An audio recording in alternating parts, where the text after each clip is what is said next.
क्या आप जानते हैं कि गुलरुखी उपनाम से फारसी कविताएं लिखने वाला दिल्ली सल्तनत का सुल्तान कौन था?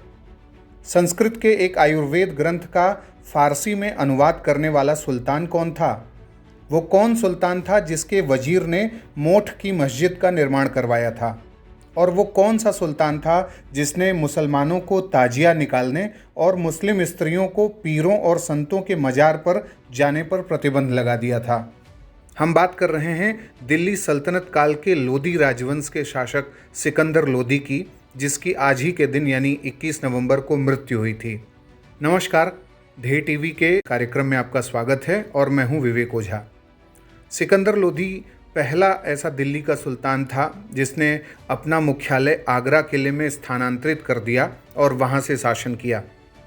उसने अपनी दूसरी राजधानी इसे बनाया। और ये तो आपको पता ही होगा कि जिस आगरा शहर पर देश नाज करता है उसकी नींव भी सिकंदर लोदी ने ही रखी थी।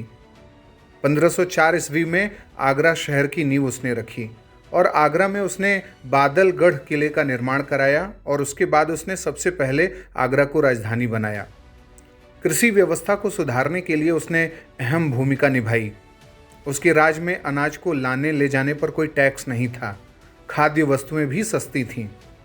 भूमि को मापने के लिए उसने गज का चलन शुरू किया, जो आज भी प्रचलित है। गज का पूरा नाम गजे सिकंदरी था, जो कि 30 इंच का होता है। सत्ता संभालते ही उसने सबसे पहले अफगान अमीरों पर नकेल कसी। उसने सबसे पहले जौनपुर को जीता और उसके बाद पूर्वी राजस्थान, बिहार, नागौर, चंदेरी, मंदरेल, धौलपुर समेत कई राज्यों को जीतकर उसने लोदी वंश का विस्तार किया।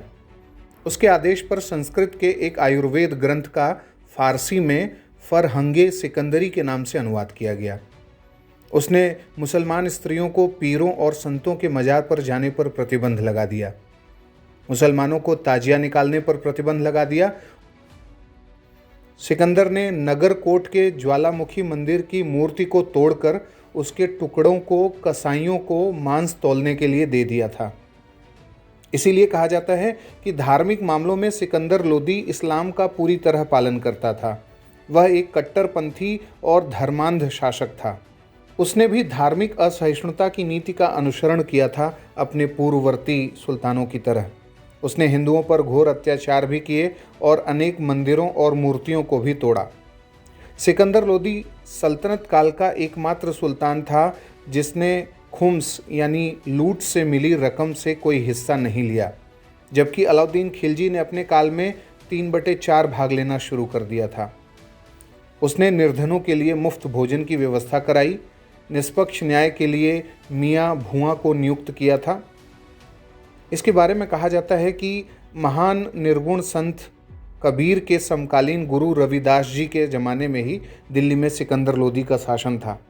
और कहते हैं कि सिकंदर लोदी ने उनकी ख्याति से प्रभावित होकर उन्हें दिल्ली आने का निमंत्रण भेजा था, लेकिन उन्होंने बड़ी विनम्रता से इसे ठुकरा दिया था।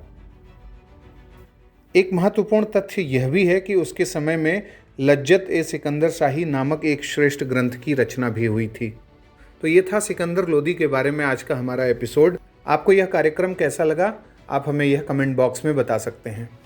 अगले कार्यक्रम के साथ जल्द ही हाजिर होंगे। इजाज़त दीजिए। नमस्कार।